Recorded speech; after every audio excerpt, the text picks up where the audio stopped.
Everhood. It describes itself as an unconventional RPG adventure. Let's see. 5 minutes into the game, you're fighting a sentient ATM in a dance-off battle for your soul. And some money, because it's an ATM. I would pretty much say that qualifies as unconventional, but let me rewind here a bit. Back when I was researching game releases for the first week of March and found out that this was a rhythm game which took heavy inspiration from Undertale, I knew this was the game I was reviewing. Sorry, Sir Lovelot, you never had a chance. And by the way, sorry if I keep mentioning Undertale a ton, it's just a solid point of reference many people are already familiar with. So, in the end, is this game just a pretender or does it manage to carve its own path? Well, fill yourself with determination, make sure you're subscribed to the channel and let's find out.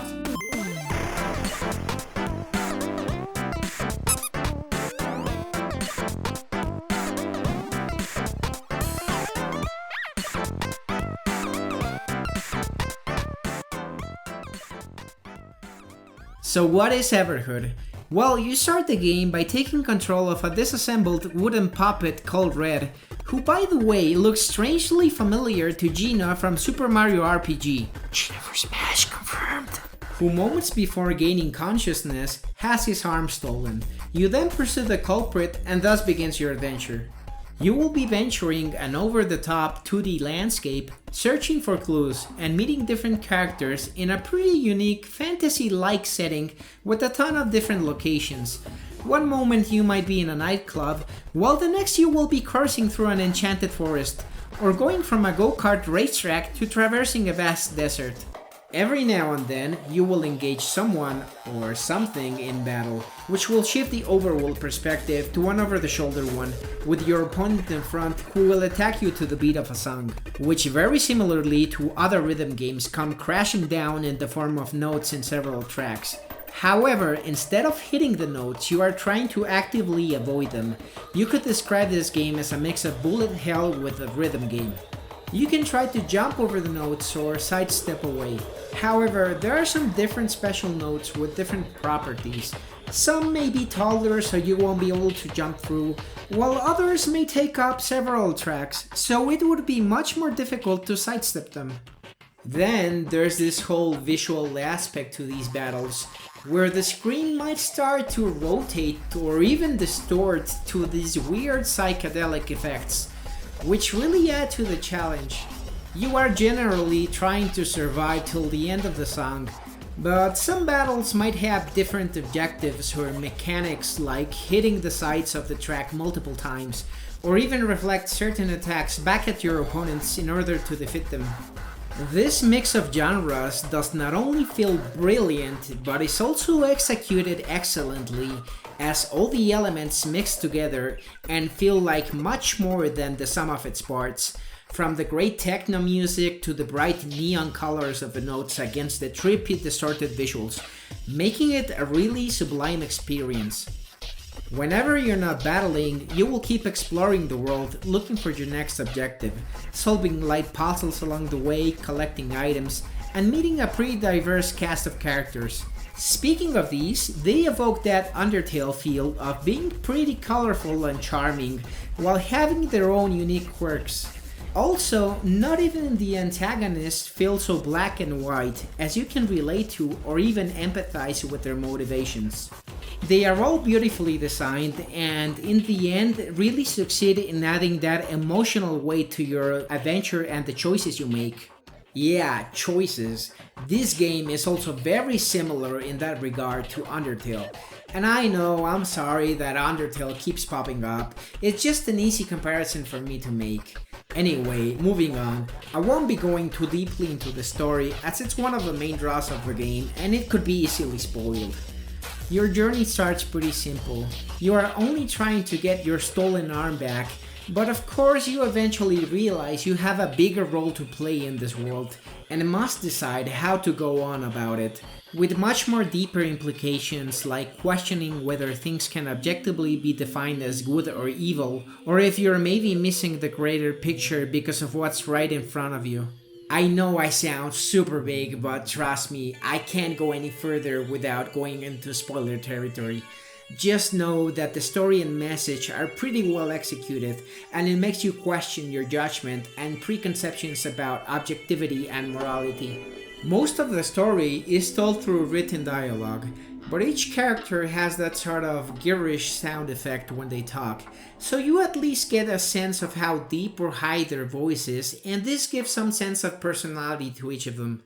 The game goes for this retro 16-bit style look, which when combined with the psychedelic effects really make for a unique looking game, which also blends perfectly with the soundtrack. And oh my god, the soundtrack.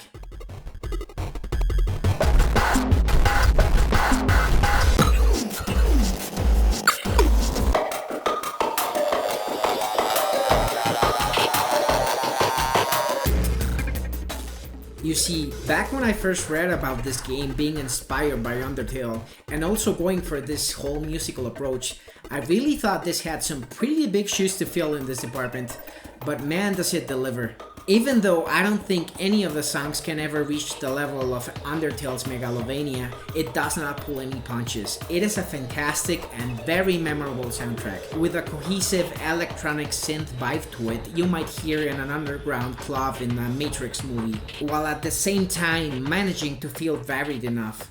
There are some epic metal boss fights with amazing riffs and fast drums, and on the other end you have a flamenco-like song with very clean acoustic chords.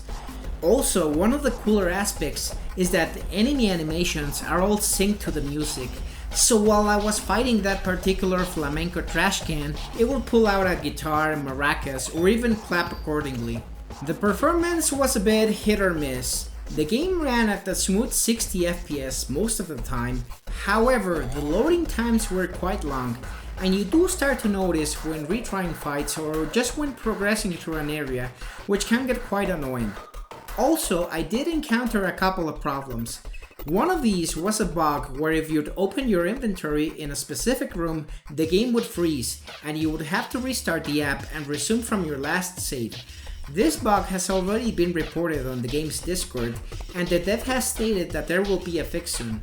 I encountered another problem where the game would start to stutter when retrying a fight multiple times. This happened to me, but it does have to be said that I clocked this fight over an hour, yeah, more than 60 minutes in this fight. I have already reported this, and although I haven't got a response yet, I'm confident that the devs will look into this as they are really active on their Discord and encourage feedback and open communication. Now, I don't think these bugs and the longer load times are enough for me to consider the performance bad, especially this being a shorter experience. However, it is worth noting. The game is $15 or your local equivalent. It is $10 on PC, so it is slightly more expensive on the Switch. There is also a demo on Steam you can check out before buying. The game is about 5 to 6 hours long, depending on your choices, and there are a ton of secrets to uncover, and a kind of new game plus.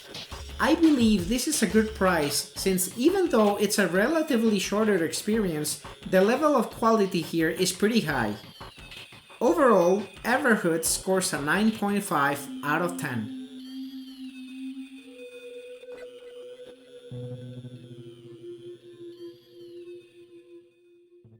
Oh man, I really enjoyed this game. I would absolutely recommend this. I think it's one of those games where not only do all the pieces fit together, but they actually complement each other to make something truly unique.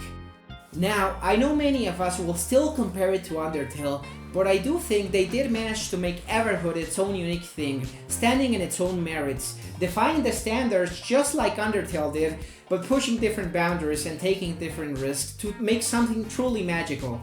So cheers to Foreign Gnomes and other indie developers who are willing to step out of the box and experiment with different ideas.